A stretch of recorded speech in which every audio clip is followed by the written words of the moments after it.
video clip from Mr. Ridley in 1951. It started with a graphene knife, as Dr. Kratz alluded to, and basically the cornea was sawed in half. This was not using a microscope. This was all done with surgical loops. And so we proceeded to make that nice sawing motion, manually go in and tear out the anterior capsule. And so once the anterior capsule was torn out, the hard lens nucleus was then expressed, which is a nice way of saying it was basically squeezed out of the eye. And then you would harpoon it with a second instrument and bring it out. And then the cortex that was remaining in the eye was simply flushed out.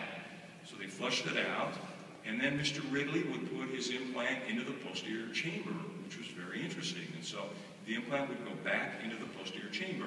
Now, unfortunately, given the surgical techniques of the day and this implant, these were not terribly successful. But people continued to do research on intraocular